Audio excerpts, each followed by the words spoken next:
Good evening, everybody. Hello and welcome. My name is John Mulhern.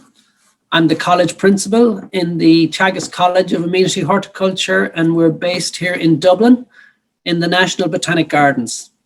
And I'd like to welcome you all here this evening to our No Dig Gardening event, which is being set up by some of my colleagues here in the college, James Brady and Deirdre Walsh, and I want to acknowledge their work and their contribution to this evening's event. I'm just going to say a few words before I pass over to James to introduce Charles Dowding to you all. I'm conscious, first of all, that there's people on this webinar this evening from both Ireland, England, and abroad, and I see people in the chat already from the USA, and everybody is most welcome. It's just fantastic to have such a large audience to tune in to listen to Charles Dowding's fantastic ethos and his worldly knowledge on his topic. Yes, I see Vancouver kicking in there as well, and Oregon. So it's great to see people from all over the world really at our event. So very quickly, we work for Teagasc, which is an organisation here in the Republic of Ireland, which is tasked with delivering education, advice and research in all things land-based. And that covers agriculture, horticulture, equine, forestry, in all of our dealings, and we have quite a large scope here in the Republic of Ireland. So as you can see, we're based here in the beautiful gardens, which is the National Botanic Gardens here in Dublin, and we teach students horticulture, and we've been doing that for many years. And the Botanic Gardens is in Dublin for over 200 years, and we're lucky to be embedded in this site here in Glasnevin on the north side of Dublin City. So we, as I said, we teach courses in horticulture to our students, and one of the things that they're very interested in now more than ever is the outside space, the outdoor environment, growing your own, looking after our planet, looking after our soil, and that all those topics I think are covered and referenced and alluded to both in an academic sense and in a practical sense, very carefully in our certificate, our advanced certificate and degree programs. So I'd like to ask you, if you have any further queries on what we do, to check out teagasc.ie, and you'll find the College of Amenity Horticulture there. James Brady has been with us for a number of years, and he takes a strong interest in the field of fruit and veg production, and runs a fantastic new garden in our second site, which is located in Ashtown, about 6 kilometres from us here in Glasnevin in Dublin. And it's a wonderful site that James has put an awful lot of work and effort into, and has given great guidance to our students.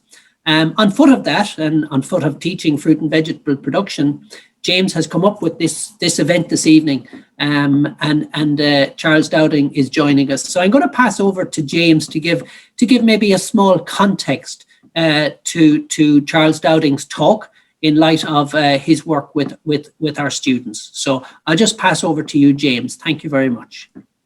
Thanks, John, for that, and welcome everybody here this evening. I suppose, as John mentioned there, I'm heavily involved in the fruit and veg production modules and anything crop production related. So I'm very fortunate because I'm very passionate about these subjects that we deliver. And I think it's very evident in today's times that people are very kind of conscious of where their food are produced, but not only where, but how their food is produced. So we want to know that it is produced sustainably, environmentally, and not only producing healthy food, but also healthy soil. And I think this coincides perfectly with Charles' ethos and his passion that is no dig gardening. And Charles, I'm so pleased to be able to welcome you here to this event tonight. And you bring such a vast amount of knowledge and experience.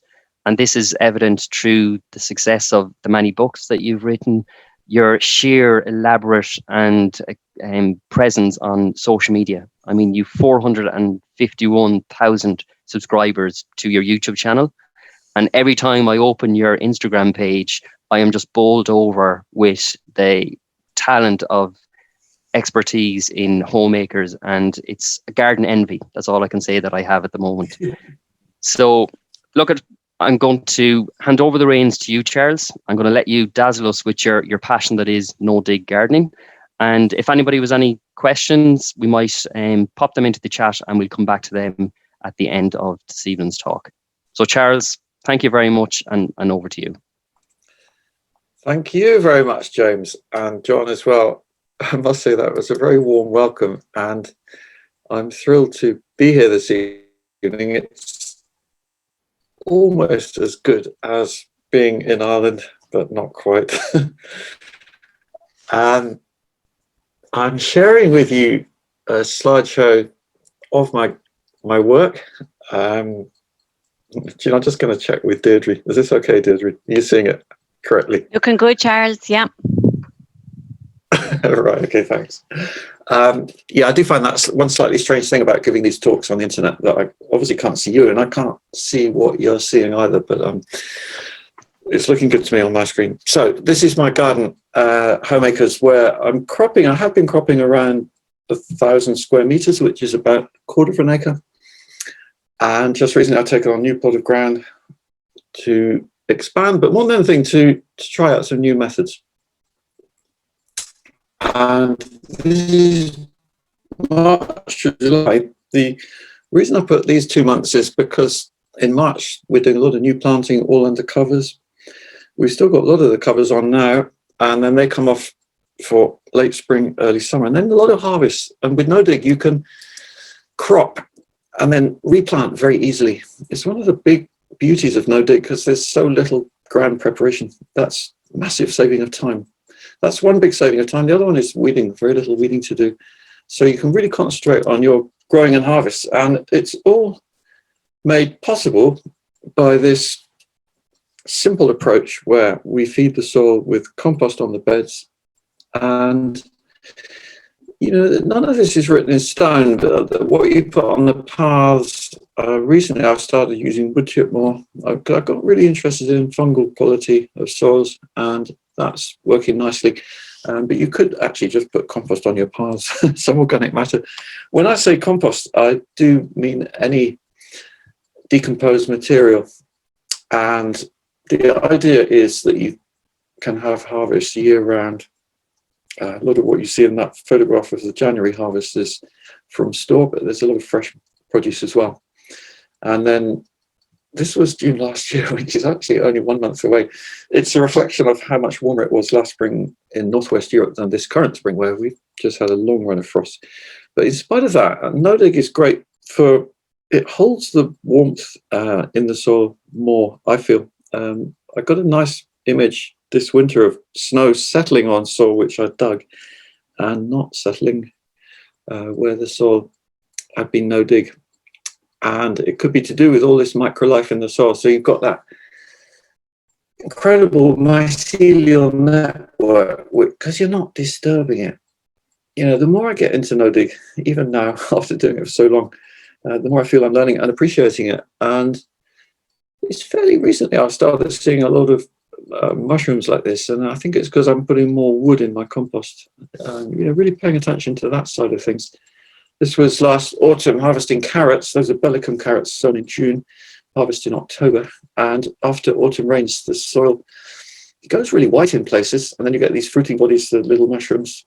And if any of you got this, and I know some people worry about having white soil or white in the soil, it's actually not a worry. And that's what's called fruiting bodies in mycological language. And it's a reflection of all that healthy fungal activity in the soil, which the plants are just very happy with it. Helps them to talk to each other. It's like even damaged soil. So this was homemakers when I arrived, and the ground was in places where the builder had been doing some work, and it looked really bad. And, you know, people ask me often, what do you do if your soil is compacted?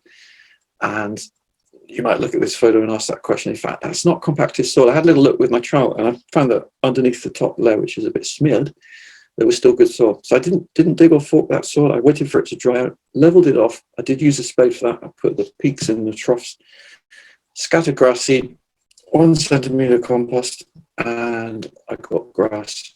That's without doing any soil cultivation to what looks like damaged soil. On the whole, you're better off leaving the soil wildlife to do this work for us. And this is what homeacres looked like, one part of it when I arrived in November 2012. It's looking brown because I'd had the field topped by a tractor. It just made it easier, not cultivated, just cut. You're seeing cut grass on top, it's like hay.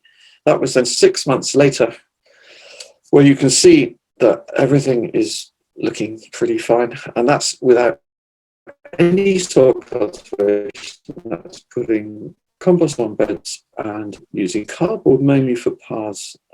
It's year one only. I call it year one, where you're doing a lot of things you don't do in subsequent years if you've got many weeds to kill. So, for example, that's a second and third application of cardboard on the pathways through late spring and summer until all the couch grass was killed. So this is killing perennial weeds as well by light exclusion. And bindweed you can kill this way, but having said that, it will come back, and we do a follow-up with a trowel. You'll see in a minute. And then I put a bit of wood chip on the path, or wood shavings, and sometimes just a bit of compost on the paths. Again, these are showing nice views through the season. It's been a shame, I think, over the years that the beauty of vegetables has not been appreciated enough, and that's something I'm always promoting. It helps you to appreciate the garden more and be out there more. Maybe not so much early in the year. So this was cold spring we had 2018. Southern Ireland, I remember, had quite a bit of snow as well. And what I found fascinating about this one, March 19th, was 6 hours later how so much of the snow had melted just in that few hours. And it illustrates how at that time of year there's a lot of power in the sun, if not warmth in the air. And so this is what fleece covers and ways of covering the soil. Beg your pardon, I've gone on too fast there. Oh, too fast again. Missed that one. Oh, I seem to have lost it. I think I might have deleted the picture. Sorry about that. So the fleece covers I'm using, I put that as a subject of one of my recent videos. It's worth a look, I think, if you're interested in that. And then you get much faster first cropping, and you can go more quickly into your second cropping. You can see here. So here we have second cropping, where there has been no compost or anything put on the ground. I don't use any fertilizers. I'm not using any slug pellets, no synthetic inputs at all. There's quite a slow now of fascinating research work done by scientists who are starting to look at soil organisms and realizing how pesticides are actually very harmful to them. And when you don't disturb the soil and you don't use any fertilizer, those two are both important, you are not harming anything in the soil, and it can do this wonderful work for us without hardly any addition. So the first and the second crops follow each other between spring, summer and autumn. There's no compost needed. So I'm not putting on a second application of compost. It goes on once a year. That feeds the soil life, which maintains the nutrient availability. Elaine Ingham, you might have heard of her, soil food web professor in the USA, Oregon, and she would say how she makes these outrageous statements. She doesn't believe there's any Homemaker's new ground, where I ventured out on 15th of January with my scythe and cut some of the long grass. This is my new area, which I don't have a plan for. It's evolving as we go, and like it was being massively invaded by brambles. So I find lawnmowers a good approach for that.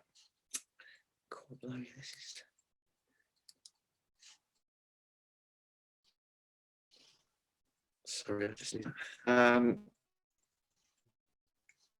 yeah, it's like I'm very low tech input and do not like big machines. So for these massive amount of brambles, I found lawnmower, and then we will dig out the roots. It's good to do that because the woody roots will grow through a mulch, and therefore those you do need to dig out, but you don't need to dig out the whole system of roots. You just need to dig out the woody bit that's sticking up over the ground.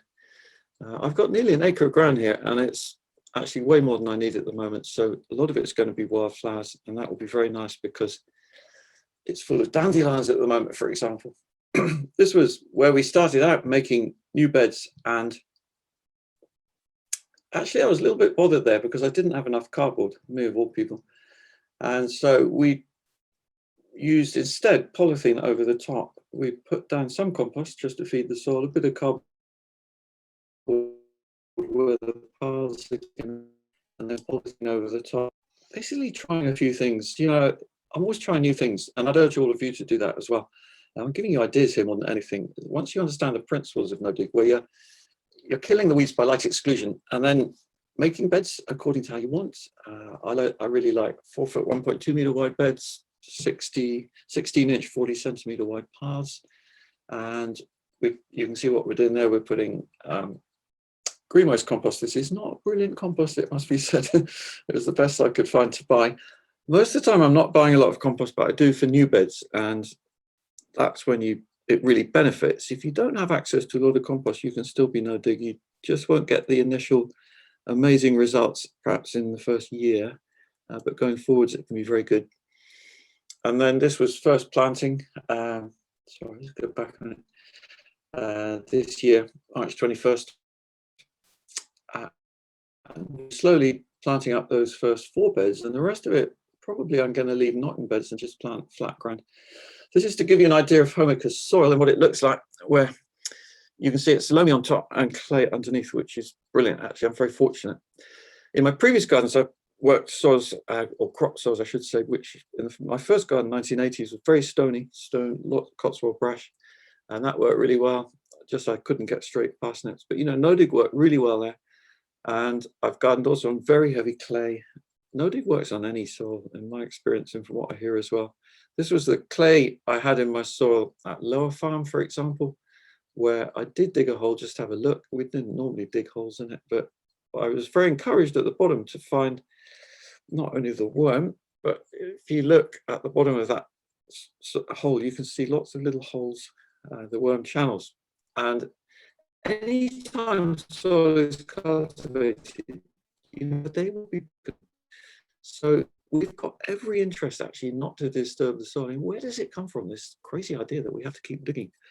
I blame the Victorians to some extent. In England, they were very interventionist on nature and really like to control things. This is growing potatoes no-dig, where we'll put them in with a trowel. My dig no-dig trowel on the bed on the right. So in this photo, the the beds are oh, sorry, God, I probably should have left that alone. I'm trying to get a little bit more of both pictures here.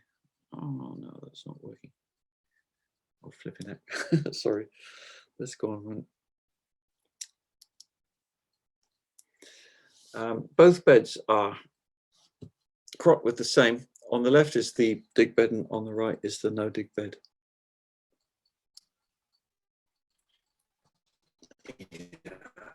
Let me just get that. Right. This is a very interesting thing we discovered a couple of years ago, 3 years ago, when watering the beds. How the dig bed does not admit as much water as the no-dig. The soil tends to cap over, and I think big implications for flood control in these pictures. This slide was sent me by a microbiologist in Norway after I sent her samples from my beds. And on the left is the dig, and on the right is the no-dig. And it shows so clearly how the disturbed soil, the dug, it's all broken up into small particles, which in conventional terms you might think is fine, whereas the no-dig soil though has lumps, and that's aggregation, soil aggregation, which ensures drainage and structure. This was from the BBC programme Beechgrove Gardens in Scotland, and for me at the time in 2017, this was very encouraging that they discovered no-dig was working really well for them, because even in that period 4 years ago, no-dig was still not embraced by the establishment. This is the RHS at Wisley, and they have embraced no-dig big time. In fact, they're just opening an edibles garden in June this year, which is entirely no dig. The gardens manager there told me, she said, it's no dig, it's no chemicals, it's no fertilizer. And she said, I'm having a bit of trouble getting that past some of the older guys in the orchards. Do you know, I'm just going to try and enlarge my screen again. I seem to have lost a bit of these pictures. It goes. Oh, that's better. I hope this won't interrupt the show.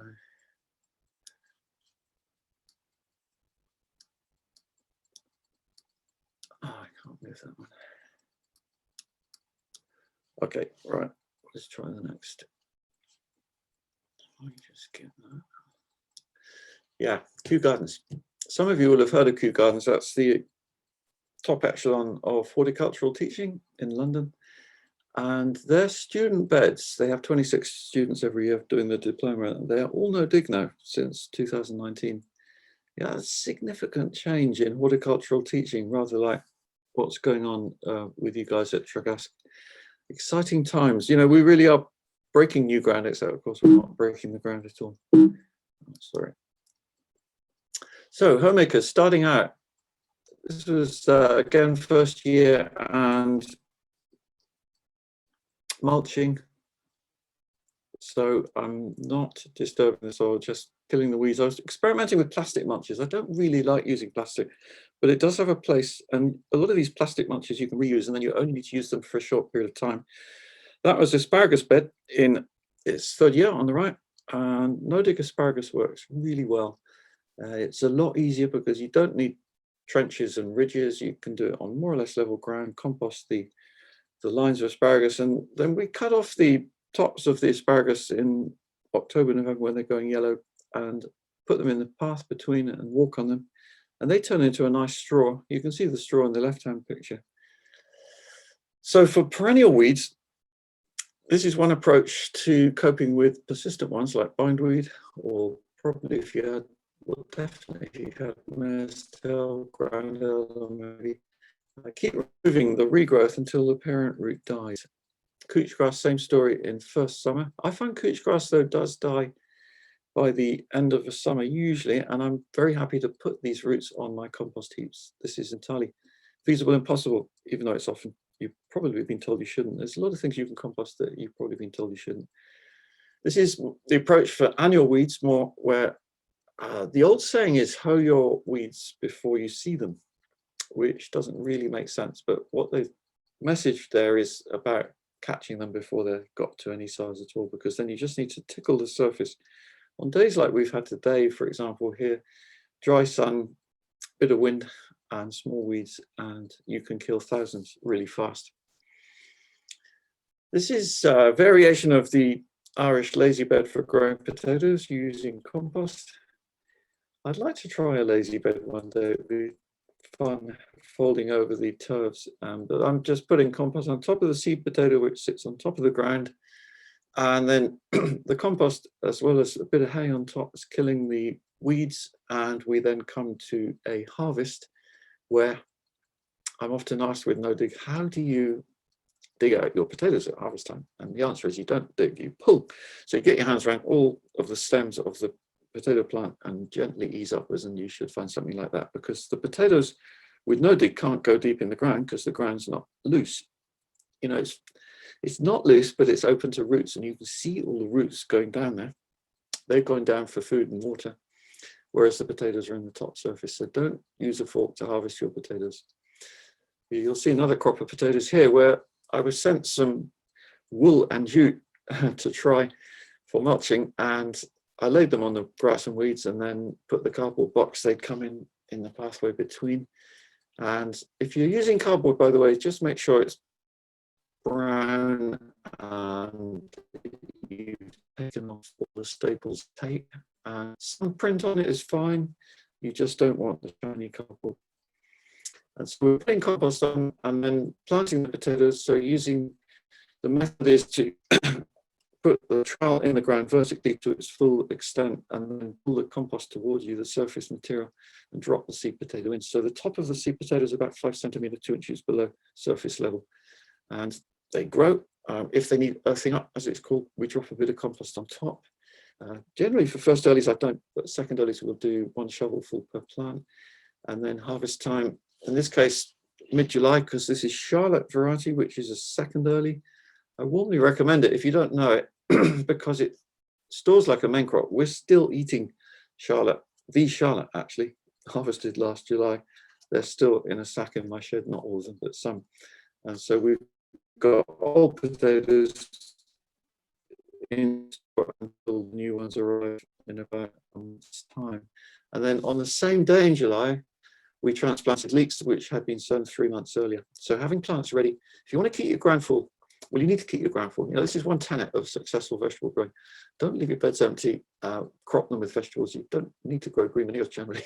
It's more interesting to grow vegetables. And if you have plants ready, have more plants than you think you'll need, because it's always amazing where you can find space for them, and just keep cropping. No-dig makes a lot of things more easy, achievable and possible. For example, those leeks we hardly weeded at all. It was certainly didn't hoe them. It was just a question of pulling the odd weed, which actually was mostly bindweed.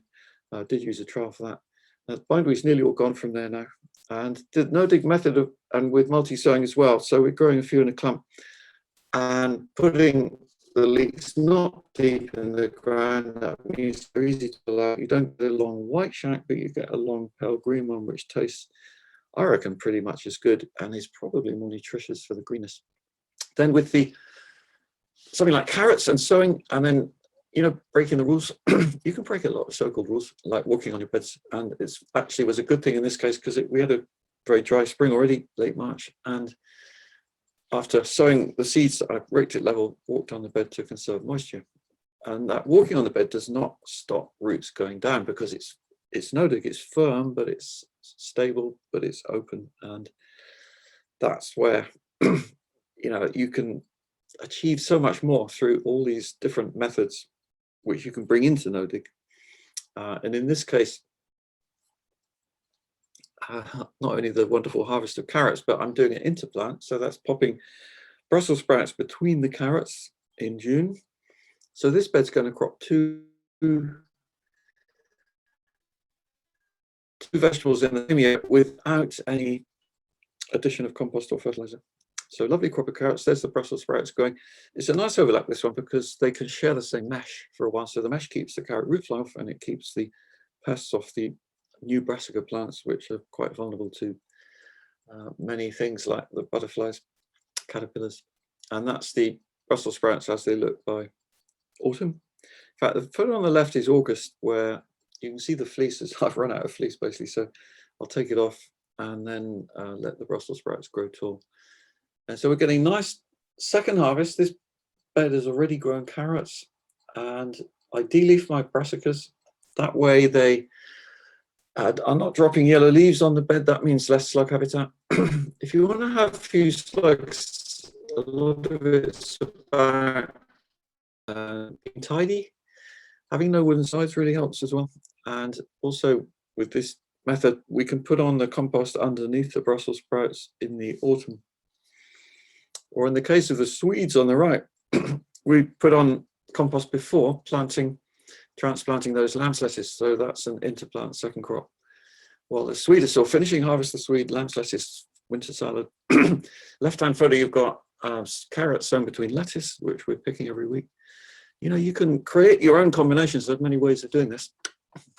That's the small garden in May, and the lamb's lettuce between the Swedes in January, where we had a snow, and all these plants tolerate those cold conditions very well.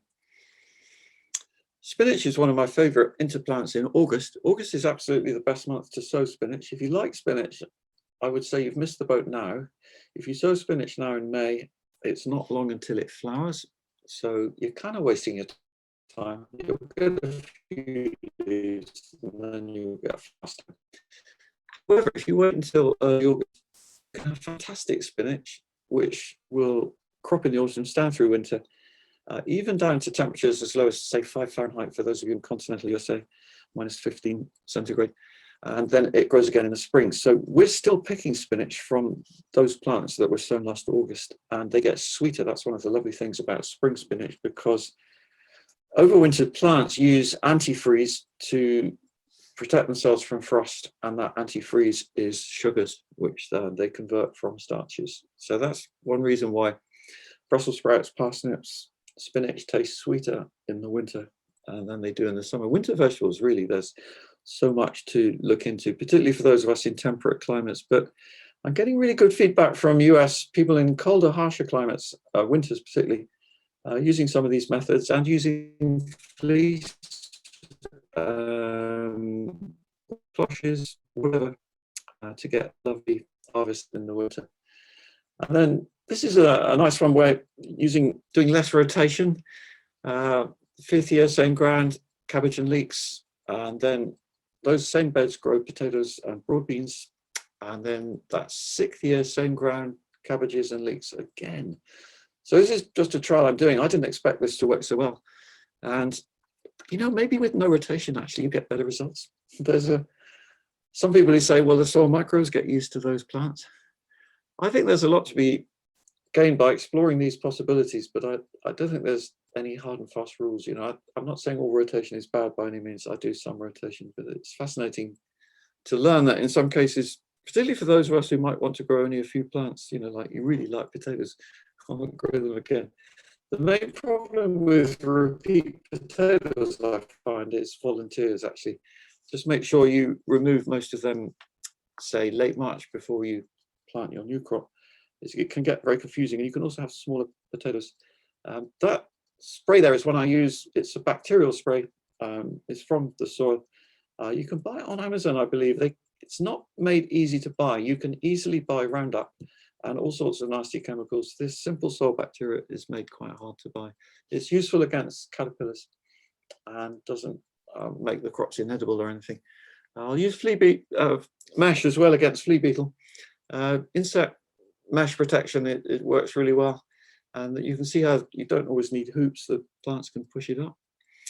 And this is using fleece in the spring where we're planting really cold conditions often. No hardening off, that saves a lot of time as well. You're just planting straight out in the ground from a cool greenhouse and then covering with fleece. And standing frost, so that's -3 centigrade on the left about this time of year. And then very shortly after, we're removing the fleece covers and they just grow. So these are frost hardy vegetables, which is not the same as the frost sensitive ones, which are still under cover at the moment.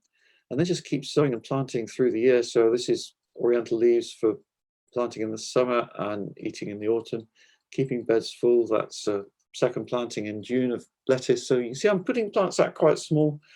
Plants don't have to be big transplants. With these methods, there's very few pests. If you do have pests, you use mesh covers like that. So that's over pak choy, for example, which always gets eaten by something. I found pak choy probably the most hard vegetable to grow, closely followed by Chinese cabbage in terms of insects. I can grow them, but they're not really to the standard for selling it. It's quite difficult. Tomatoes in the polytunnel cropping, it's the same approach with soil preparation, cardboard compost, and I'm not doing any feeding. This is right at the end of the year, beef tomatoes, and then at the same time as they're cropping, we're raising plants for the autumn salad. So this is where propagation really kicks in terms of keeping your ground full, because you can be raising one lot of plants while the previous batch is finishing, and then you're popping in the new plants, same day sometimes, and that gives you a 4-week gain in growing season time, because you've got the 4 weeks your plants were growing, and then straight in the ground as 4-week-old transplants, roughly. Sometimes they're younger, but that's on average. And the winter salads that I'm growing, we never use a knife. We pick outer leaves only. That works so well. It takes a little bit longer, particularly on the first pick, but long term it's saving time because you're not having to replant. So we're still picking some of these plants now in early May, nearly 8 months after they were sown. And that's the same plant. So it's from one sowing, you're getting this huge period of harvest. And then I just pop a row of garlic between some of the salads, and I call it free garlic because it doesn't get in the way of the salads and it doesn't get in the way of the new planting of tomatoes. And then we get a nice garlic harvest in early to mid-June.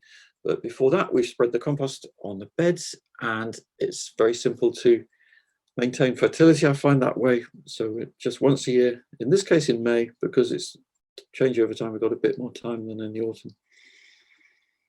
And planting the tomatoes, cucumbers, any tall cordon plants, we put a string in the hole like that, buried under the root ball, and the roots of the plants hold the string in place. If there's a knot on the end, that helps.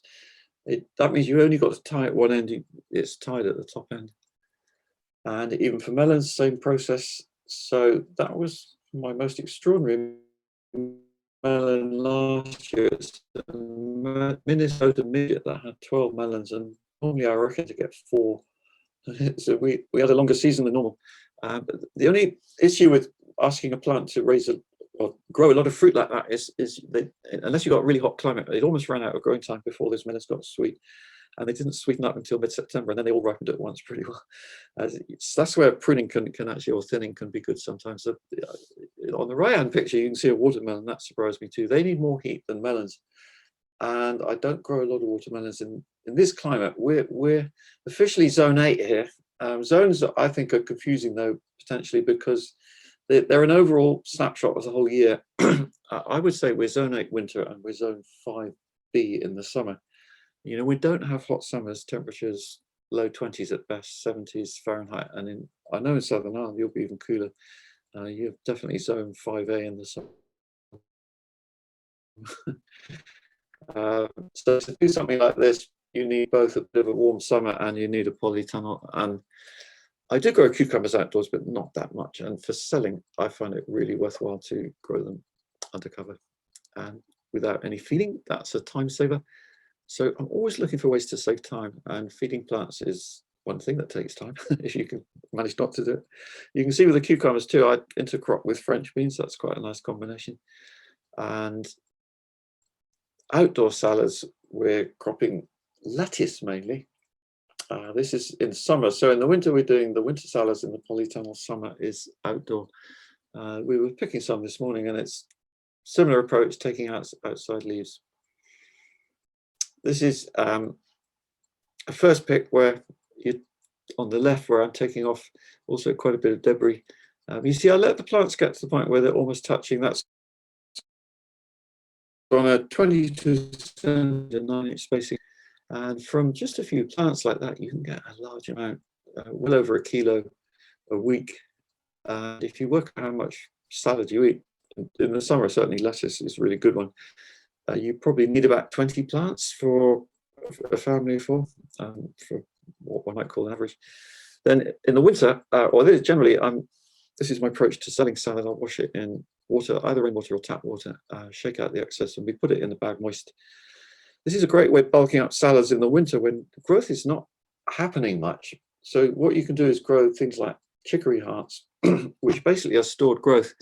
That harvest is all for Christmas salad bags in December the 19th, and they go into the mix, and that was all that we harvested.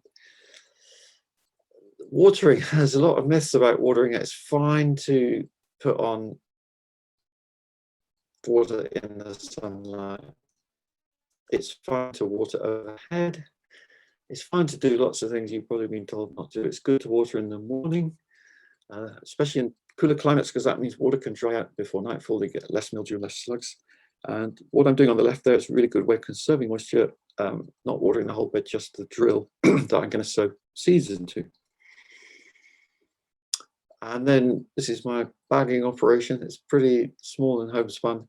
I just got a small shed, hoping to get a bigger one soon. Okay, key part, making compost. And we find now I can make about 3/4 of compost I need. And I'll use a range of methods. This was more for demonstration. For those of you with smaller gardens, you know, these operators have a lot to recommend them. They don't get really hot though. So I wouldn't put a lot of weed seeds in something like that. Even flowers like forget-me-nots, you know, are full of seeds, that kind of thing. But they will do nice compost in 2 to 3 months, and you can lift it off like that. My heaps are slightly larger, and I'm putting in green and brown. And then I'm sorry that you've lost a bit of writing here. I don't think I'll dare to fiddle with this. It's risky. This was my composting area in 2016 on the left, and then on the right when we put the roof on.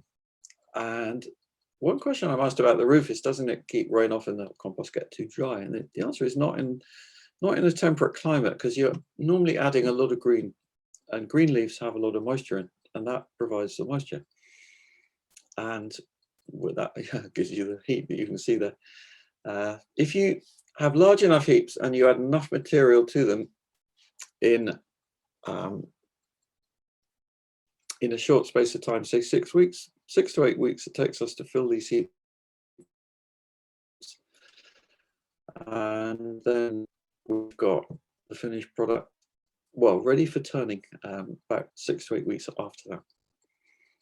And I'm using plywood a bit. I'm still not entirely happy with this. And recently I've been converting more to Douglas fir. It's more expensive, but I reckon it's going to last longer. It's more natural product. That's where I've just unscrewed the front, and it's, yeah, that was 6 weeks roughly from filling that one from bottom to top. And by the time we get to the top, the bottom is quite well decomposed. And then after about another 6 weeks, we'll turn it into the empty bay to the right. So I make sure there's always an empty bay to the right. How we remove the sides is usually something like that, kind of crazy lift. And then you can see the profile of what we're about to turn, which is still warm. You don't have to wait until it's cool before you turn compost. This was my son Edward having a workout. Much better than going to the gym. And the compost he's turning there is about 6 months old, which the oldest because it's winter compost, so it goes much more slowly in the winter. Don't worry if your compost heaps don't get hot in the winter. That's quite normal because there's very little new green input. And then worms is another one. Don't worry if your compost heaps don't get full of worms. It could be that you're just being very successful at making hot compost, and you know they don't get in heaps like that. I find if I leave my heaps long enough, the worms do arrive, and particularly if I cover them to keep the moisture in. The snag with that can be a cover will also give protection to rats, and I've actually now stopped using polythene covers for that reason. That means that local cats and local stoats can access my heaps and keep the rat population down. And in fact, recently I've seen no rats, probably for about 8 months now. I'm quite intrigued. I don't know quite what's come, but maybe, you know, just we've got the hang of the method now, and there are more cats prowling around. But generally speaking, I wouldn't worry too much about rats. I know people do, I get that, but I'm not convinced they're the vectors of disease that we've been told about. And particularly with no-dig, if you had rats and you had some of this virus disease in the compost, when you spread the compost on the surface, like on the right there, it is exposed to sunlight, and that decomposes any disease from the rat's urine. These are different types of compost that you can buy. Generally buy them before you need them is my main tip, because they're often sold hot. Compost sellers, they're businessmen, they're not gardeners, and they don't really understand compost. The last load of green waste compost I had delivered, the guy said, I asked him, I said, you know, so how hot is this compost? Or how, is that how I phrase it? I said, is the compost still warm? What I was hoping he would say is, oh, no. He took it the other way around, and he thought I was wanting it to be warm. He said, oh yes, Governor, it's really hot. And it was all steaming as it fell out of his lorry. No. But basically that means it's not ripe or mature, and you're better off waiting 3 months before using it. You could use it if you have got no other compost to use, but it won't grow great crops. It won't be easy to water either when it's still fresh. This problem doesn't really happen with homemade compost. So this is the immunoparalid, the weed killer problem that happens quite a lot in compost now, and it's very frustrating because you can't see it's there, and it's being used by a lot of farmers when they want to kill the weeds in the hay. They're producing mainly for horse owners, but increasingly for cows, and also it's used now in lawns. So it goes into green waste compost that's sold to gardeners, often called organic compost, which it's not. You know, there's a lot of things going on in the world of compost making that are not right. But I'm just putting this up to show you the symptoms of plants. If you see anything like this, where the new leaves, the inner leaves are curling, that's where you need to be worried, because that's paralid. It's not like rolling of old leaves or anything like that. It's just that growing point damage, keeping plants small. And this is one great thing about wood chip, where you've got fantastic, it's a free resource. You know, if you can get to know an arborist or tree surgeon, chances are they'll deliver this for free. For them, it's a waste product. They need to get rid of it. It's chemical free. It's a lovely source of fertility, but you need to leave it a while till it's ready for use. And that's, for example, wood chip, 18 months old, 2 years old. You know, if you've got space in your garden, on your plot, or wherever you are, to take delivery of wood chip and just forget about it for 2 years, and keep it moist, actually, that would help. And you can have compost. There's a whole load to discover about wood chip. It's a new idea, really. People didn't used to chip wood a lot. Now they are, so we can find out more. This is my annual dose of compost, and roughly how much I'm using at home, because it's, I would say it's not a huge amount. In terms of horticultural growing, intensive cropping, that's around 40 tonnes an acre. It's roughly what Elliot Coleman uses in Maine, for example, at Four Season Farm. You know, most intensive market gardens would use that. If you're a flower farm, you might need half that dose. It's about getting really kind of maximum yield. And then propagation, which I've mentioned a bit. Let's have a quick look in more detail. And starting seeds off, you know, this very first phase, getting them going. And then windowsill, I put windowsill, actually can be just anywhere in the house, because germinating seeds need warmth. They don't need light, in fact. And those first 5 days, if you get them going in your house, get that seed germinated, that is much more efficient place to do it than your, say, greenhouse, polytunnel, where the nights are still cold. I've still got germination going on in my conservatory here now, because things like I've just sown, like squashes in, more basil, and it'll be in the house for about 5 days until I see those first leaves. Then it comes out to the greenhouse. It's a way of making sure that these precious seeds actually get going, and then you can look after them in the early winter or early spring, particularly. You need some extra warmth. So electric or horse manure, that's fresh horse manure, fresh, that I'm doing. This can work only if you've got access to fresh horse manure, including straw preferably. That's a vital part of it. It's not only fresh poo.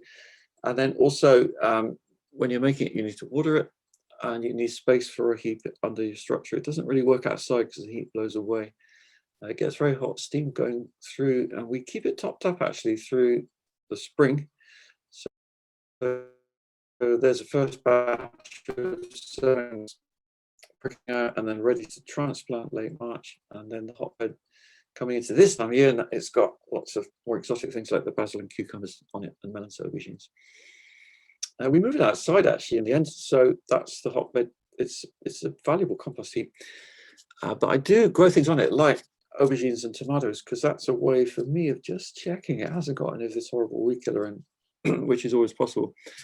I've not had the problem yet with this hotbed manure, but if I did find the weed killer in that, I'd just have to spread it somewhere where I didn't mind losing a bit of ground for a year, and the soil microbes, keep it watered, the soil microbes will dissipate it.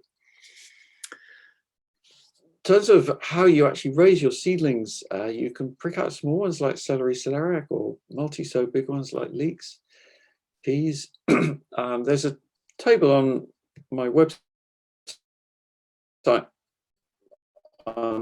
Learn About multi-sowing. It's got all these details. There's a lot of free information on my website. Do have a browse if you don't know it already. All these kinds of combinations. Turnips is a nice one.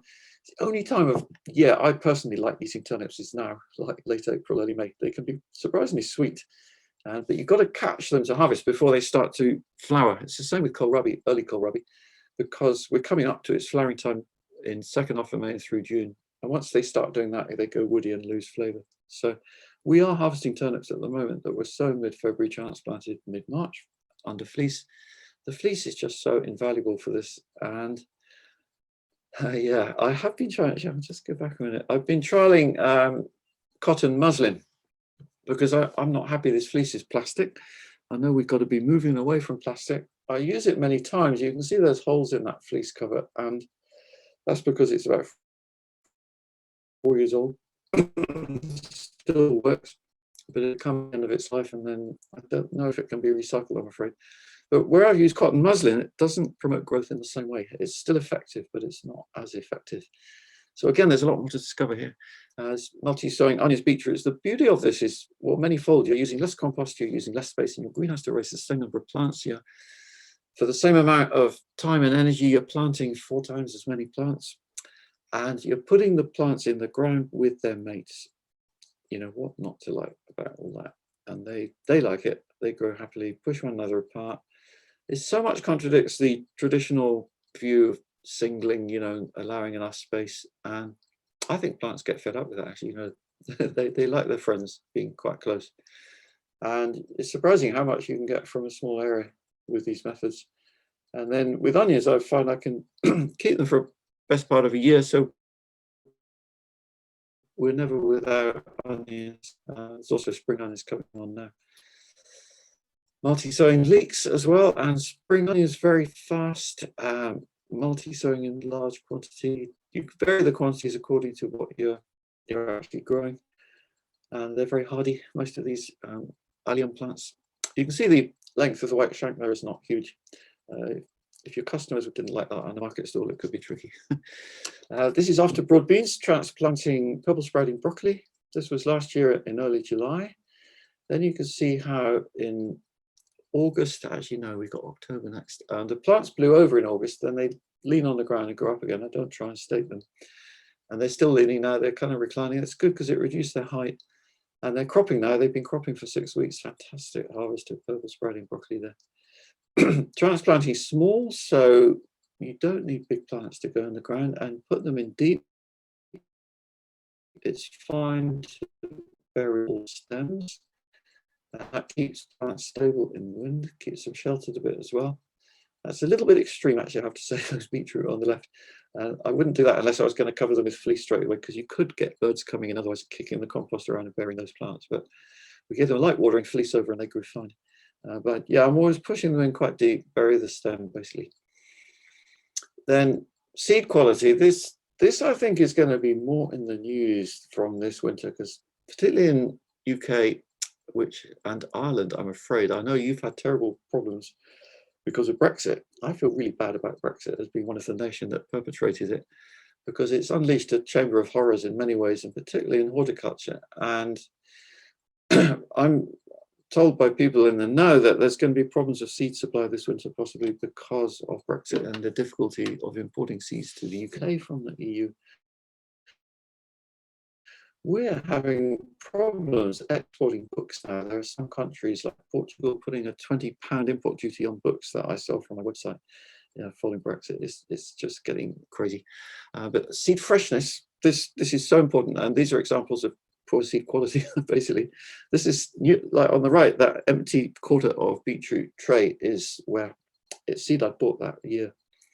I took it up with the company, and they were apologetic without saying much more, really. This illustrates the difference in seed freshness. That's fresh lettuce seed at the top, 2-year-old and 3-year-old lettuce seed. And it just shows how older seed loses its vigor. It still comes up, but it's not bursting into life in the same way.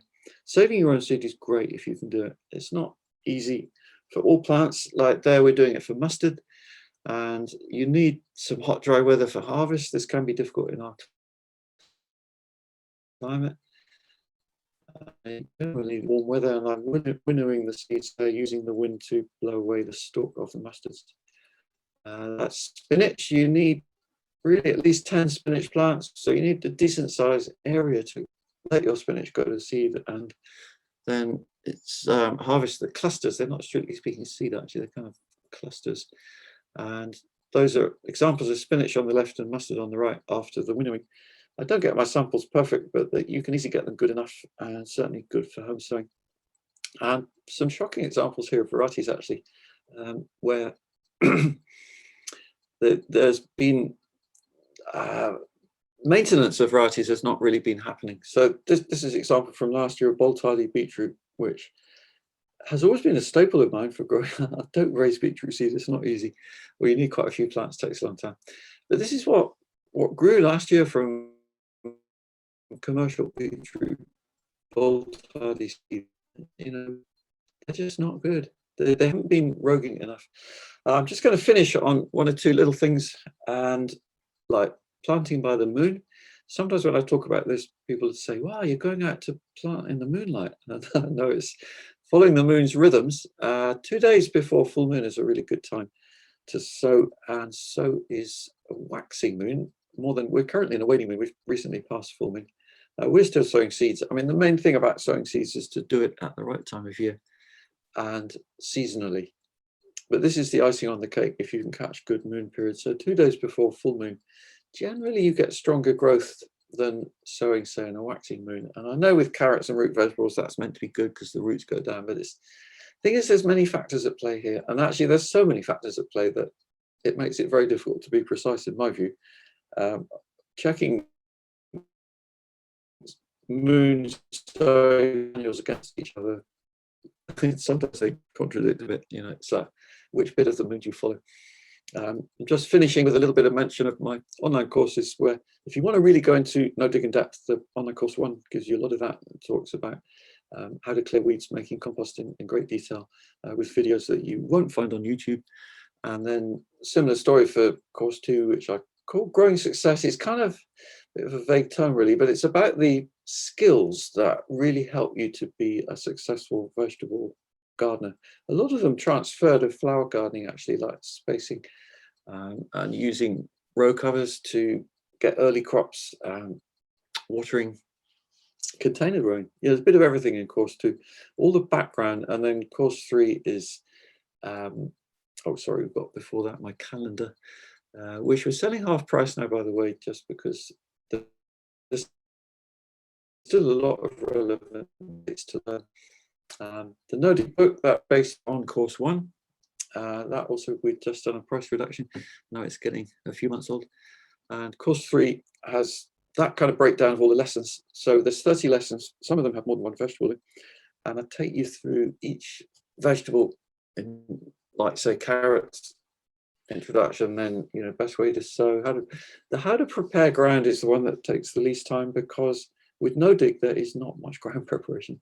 And so basically you just, I hope that's one thing you've got the gist of from my talk. It's about preparing soil, mainly late autumn, winter, spreading your compost after you've harvested crops or where you've got some space.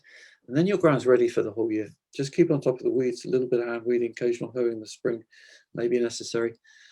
Catch the weeds small, then you can really enjoy your harvest. And I'm going to stop sharing now. Reach the end. And all being well, we can take some question and answer. Is that good for you, Deirdre and James? Yeah, that's fantastic, Charles. Thanks a million for that fantastic presentation. Well done. If people would like to maybe type in their questions there for Charles in the Q&A, I'll just have a look through here. There's one here, Charles, from Mildred Talon, and she's just asking, do you leave the cardboard to rot into the ground? Yeah, totally. So cardboard you never need to remove. It's not like polythene. It decomposes, it's eaten by worms. Soil fungi really like cardboard, for example. So you're putting it on, and within 2 or 3 months at the bottom of a new bed where you've got compost on top, it will have decomposed, and it stops weeds passing up through just for about 2 months, and your new plantings can then go through into the soil within about 3 months. Very good. Just a question in here from Grace Kiernan. Just wondering how crop rotation or IPM plans are implemented with no dig. Interplanting seems to be mostly for making the best of the space available, but do you do any interplanting for pest mitigation purposes? Very good question. Yeah, that raises a whole interesting one about companion planting, really. I'm not convinced that it works quite as it's often portrayed, where it's commonly said, for example, that if you grow onions with carrots, the smell of the onions deters the carrot root fly. The last time I tried that, I actually got more carrot root fly than when I hadn't grown onions with my carrots, just to give you an example. These things are commonly said. I'd like to see more evidence. And companion planting for me is about plants having companions nearby, friends.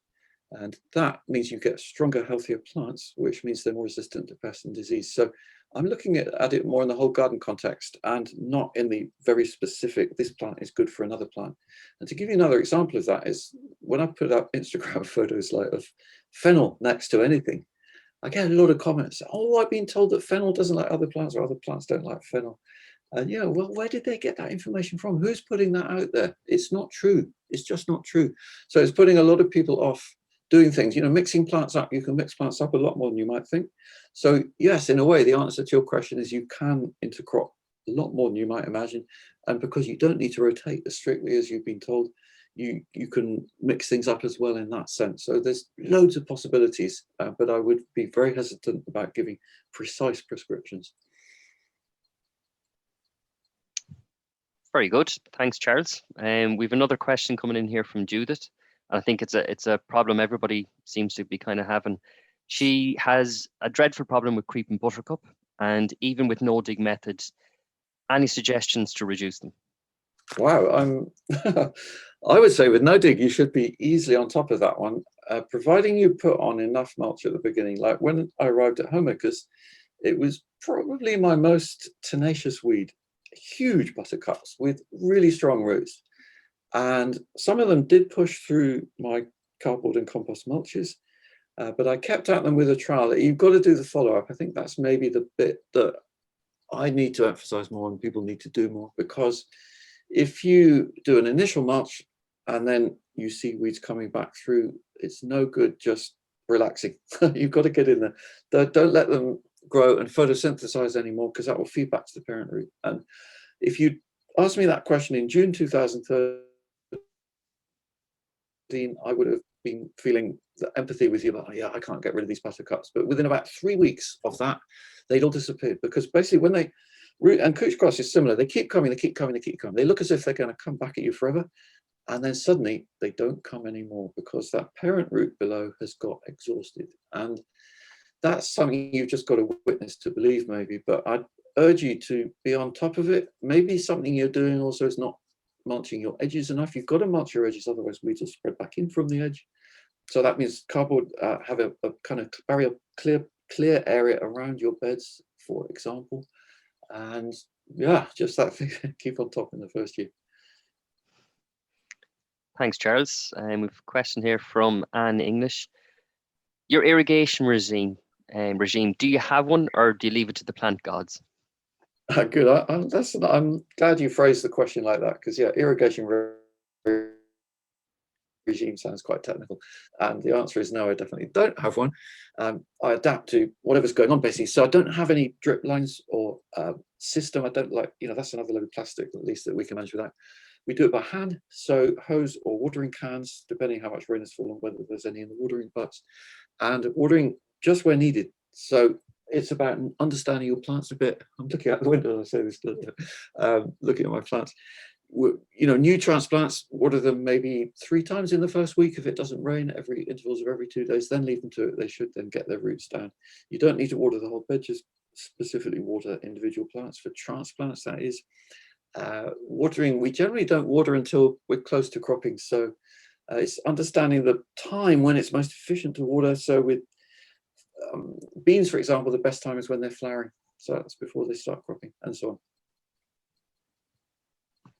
Brilliant. Just another question here from Gavin, Charles. Would you recommend building up soil health in a new grown area before attempting a no rotation plan with no dig? No. Did he say no rotation plan? Yeah, a no rotation plan, or maybe I think Gavin might mean with a no dig system, maybe. Yeah, generally speaking, it depends what you mean by building soil health. I guess my way to build soil health, if I felt there was something that it was poor, I would just put on some extra compost, basically. So maybe just add a bit more.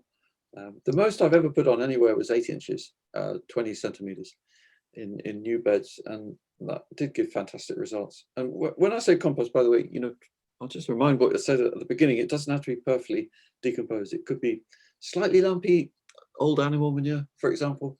It could be leaf mold that's not totally decomposed, wood chip that's still got a tiny bit of wood in.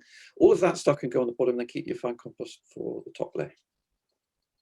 Very good. Brilliant. Just a question here from Christian. We have experienced flatworm in our allotments. What do you do to fight them, and they've removed all the plastic and lifted some of the paving. Wow. Yeah, that's not a nice one, is it? I can only repeat what I've been told by people with it and what I saw when I was up in Rossinver at the Organic Centre, where they got flatworm, and they found it really bad at the beginning, and then it seemed like the flatworms had eaten all the earthworms, or nearly all, and so the flatworms themselves declined in number because they'd run out of food, and then the earthworms rebounded a bit, and they're kind of coexisting now, and I think that's the best you can hope for, really. But I would say that no dig really helps, and Tanya, love Big Greens on the Isle of Man, was saying that she's got flatworm there and no dig, and because you're not disturbing the earthworms above all, you're helping them to survive. So yeah, pick off any flatworms you can, because they do sort of shelter near the surface for sure.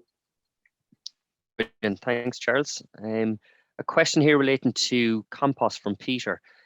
What do you cover your compost with if you're not using polythene anymore? Well, basically, because I've got my roof, so the roof over the compost heap is keeping the rain off. For me, that's the most valuable thing. For most of you in Ireland, I'm guessing, obviously not right at the moment, but generally speaking, you only need a couple of wet months on compost making to turn it quite soggy. So I'm using a steel roof, basically, on the heap, like a mini building. If you don't have that, maybe sheets of corrugated iron. You have polythene, you could make a polythene frame. It's got to be something that will stand the wind as well.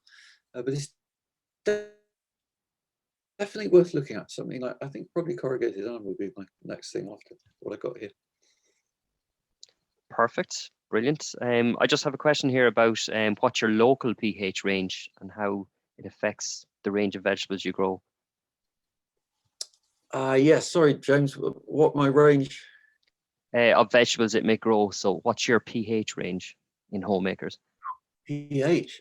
I don't know. I've never had it tested, actually. Just to give you an idea, I'm not a great fan of numerical measurements. I think they can be confusing, and like soil tests, I'm really not convinced, because the ones I've seen anyway don't take enough allowance for soil life and what's actually available to plant rooting. I don't think that we understand yet enough how plants access food in the soil, the whole mechanism of transfer of nutrients to plants. I don't think it's anything like as simple as the fertilizer industry would have us believe.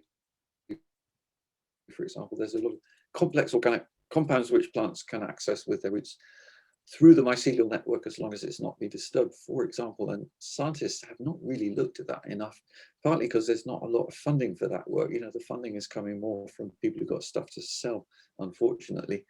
I'm happy to be corrected on this, but this is how I see it at the moment. And pH, I know around here, like you look at any house and you'll see it's built of limestone, so I know that there's not a soil acidity problem. I can see also in the hedgerows and fields that growth is generally good, so I'm not worrying about that. And most plants will tolerate quite a reasonable range of pH. The only thing I would not grow here would be blueberries, because they like acid. Very good, brilliant. Question here from Kevin Charles about flame weeding, and what's your views on that? Oh yeah, don't do it. Well, I can't see that it's necessary. Flame weeding is something that I see people do where they've been tilling the soil. Basically, when you till the soil in any way, dig, plow, rotivate, you are disturbing the ground, and it's one of its reactions is to grow weeds. What do we do when we're disturbed? We need to recover. Soil is the same. It's been disturbed, it recovers literally with weeds. So yeah, they get a big problem. Then they sow their carrots and they're going to get smothered in weeds while the soil's recovering, and they need to flame weed. But if we go no dig, you don't need to do it. And so certainly I've never done it and never needed to either. So yeah, look elsewhere. Instead of buying a flame weeder, buy some more compost. Good advice. Just one in here, Rob, or Charles from Rob. Do you use homemade compost for propagation and seedling production? Yeah, thanks for that. I'd love to, actually, but I don't really have enough. I can't make enough of that, as well as for my beds. But increasingly, I feel I need to, because the compost that you buy is getting less and less reliable. I keep having instances of problems. I know a lot of other people do. So it's definitely possible. It's something to look at in the future for me, and go for it if you've got enough. You'll need to sieve it. That's the one thing. Brilliant. Kerry is just wondering, how do you manage slugs or snails in the beds? Well, it's about setting up the garden nicely from the beginning. So I don't know if you noticed, but there's no wooden sides to my beds. Literally none now. We took them off the dig no dig trial beds, and that reduces habitat. So it's giving less habitat. You know, where are they going to hang out on a sunny day? Think of it like that. If you don't give them places to do that, then there's less possibility of having them at night eating your plants. And keep your garden tidy. So where I was saying about removing lower leaves, any decaying leaves of vegetables, for example, and keeping the ground clear of weeds. You know, if you've got a lot of chickweed, for example, you'll get slugs hiding under that. Keeping the edges tidy. We mow the edges of the plot to keep the grass short. And I think probably the biggest one of all is no dig. If you haven't tried it, because you are not disturbing that soil structure, which means Elaine Ingham showed some fascinating slides where after soil cultivation, you can see what she called mini layers of compaction, where you get anaerobic fermentation, which creates a little bit of alcohol, which is a mini slug pub. You know, it's providing edibles for slugs, the alcohol, and then they're attracted into your soil. So with no dig, you're not doing that. You know, so when it comes back to that ironic thing, by doing less, you're achieving more. Brilliant. Thanks for that, Charles. There's just one question in here about mycorrhizal fungi, and what's your thoughts on buying it in as a soil amendment? That's an interesting one. Yeah. Well, generally, I don't recommend that, because I don't think you should need it. You know, particularly when you're no dig and you're using some organic matter material, it doesn't have to be perfect compost, but, you know, just like you see in the forest, you know, full of mycorrhizal network, and just mimic nature. So keep all your organic matter on the surface, don't disturb the soil, and I reckon chances are the mycorrhizal fungi you buy won't necessarily be the ones that are native to your soil. You know, there's so many. It's hard to replicate nature sometimes in that rather artificial way. And again, I would say rather than buying that, buy some compost. Brilliant. Thanks, Charles. There's one popular question that seems to be just propping up here the whole time, and I actually, it's affecting me as well. Charles, how can I get rid of cats out of my garden? Oh no! I wonder what you're going to say. Well, I don't know if you can actually. I'm guessing those of you in more suburban areas with lots of neighbouring cats. We're talking about cats here, aren't we? We are, and I need to keep my neighbours happy. Just putting that in there, Charles. Well, the only time I've had cats was when we had two very annoying ones that kept digging up my soil, and I would use bird netting, but it meant I had to bird net all the beds that were at all bare. I found them only a problem where there was some bare ground, and I would put bird netting over. And the kind of bird netting to use is polypropylene, UV treated. It's black, 1/2 inch squares, 12 millimeter, and that doesn't look offensive in any way. You can hardly see it on the garden, but it stops them digging, so it's worth a look. Good tips. Brilliant. And thanks, Charles, for that. I have a question in here about the spray that you've mentioned for potatoes, Charles, from Helen. She's wondering, what have you used? Okay. Well, it sounds like I've confused you. It's not for potatoes, Helen. It's for brassicas mainly. It's Bacillus thuringiensis, soil bacteria. When it's sprayed on plant leaves, it discourages. Well, it makes them indigestible to caterpillars only. Other insects are not affected by it. Mammals like us, humans, we're not affected by it. We can still eat those leaves. So it's called Bacillus thuringiensis. If you put that in search, you'll find lots of references to it. Thanks, Charles. Question in here from Annabelle. Any thoughts on Comfrey tea or Nettle tea as a fertilizer? Yeah, I mean, they're good. See, I've got a bit of an issue with that question, I'm afraid. It's kind of coming from that chemical fertilizing way of looking at plant growth, where in no dig, you want to be thinking more in terms of feeding soil, specifically soil life, and they then work to feed your plants through what's already available in the soil.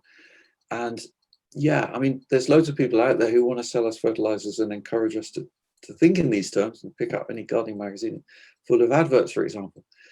But In a nutshell, I'm saying I'm hoping you won't need them. But if you do need a feed, then yeah, nettles and comfrey is great. But there's a way of making them that is not smelly, by the way. If you put a lot of leaves in a large bucket or very large pot with a hole in the bottom, but add no water, they will slowly condense and induce, they go liquid, and you'll get a very strong concentrated black liquid come out of the bottom. So it needs to be put suspended over a bucket, and then you can dilute that many times to water your plants and feed them. And the beauty of that is it's aerobic process, so you don't get the smell that you have when you soak those leaves in water. It's pretty revolting soaking those leaves in water, as I'm sure some of you will know having done it. Thanks, Charles. I definitely know what you're talking about. So Jamie has asked a question about growing in pots. What would you do if you don't use fertilizers? Okay, right. That's a good question to follow, because then you do need the feeds that we were just talking about. And yeah, I totally accept that. I guess what I'm talking about is growing in soil. But yeah, in containers, definitely you need to feed. And yeah, nettle, comfrey. You can buy things like alfalfa pellets. Maybe at the end of the year, if you've got big containers, also you can scrape off the top layer of compost and put some fresh on top. It's kind of slightly mimicking the no-dig approach, but it works mainly for very large containers. I think for the smaller pots, you'd need to tip it out onto a local nearby bed and start again with fresh. Perfect. Thanks, Charles. And I might take a final one or two questions here. One in from Alex. Do you mind that horse manure will likely include worming powder, which could inhibit soil microorganisms? Yeah, a good question. I don't think I know enough about this one really, but all I can say is the horse manure I'm getting at the moment is from a stable of race horses, where they do look after those horses in terms of giving them chemicals. And I'm still encouraged that once that compost is decomposed after about 6 months, say, it gets to the stage of worms, and we see lots of worms in it. So that's just anecdotal question. This, again, it's not enough research done on all these sort of things. So try it and see is really would be my advice. Brilliant. Thanks, Charles. And I'm just going to finish up on this final question that's just popping up a lot as well. Horsetail. Charles, what's the remedy? Tell us the secret. Yeah, I always dread that one. Well, in a way, there isn't a remedy. You know, it's going to hang around for a long time. Like, I had a guy on a course here, and we were talking about horsetail. He piped up and he said, I got rid of horsetail by hoeing, just by hoeing. He said, but it took 11 years though. So it's like, yeah, okay. You know, that gives you an idea of its longevity. But anecdotal reports that I hear again, because like I say, I've not got it, but people who gone no dig on their allotments say that horsetail is much easier to keep on top of with no dig, because, you know, it comes back to that thing of, if you disturb the soil, you try and dig out all the roots. That's a massive disturbance, and it's going to make those roots want to grow more. And that old thing of you never see all the roots and then they just keep coming back. Whereas with no dig, you're leaving it alone. It just doesn't have that same urge to regrow. So you still got to keep pulling it. I know it's a big pain. We've got it at the moment with bindweed on the new patch of ground, and we just got to keep at it. So, you know, yeah, hang in there. Thanks, Charles. And look, I could stay here all evening and listen to you talk and answer these questions, but unfortunately, time at the end is upon us. So I'd just like to thank you, Charles, on behalf of everybody attending here today, for taking the time out and to share your knowledge with us. It's very enjoyable, and I really, I do sincerely thank you for that. John, would you like to finish up there? Cheers, yeah.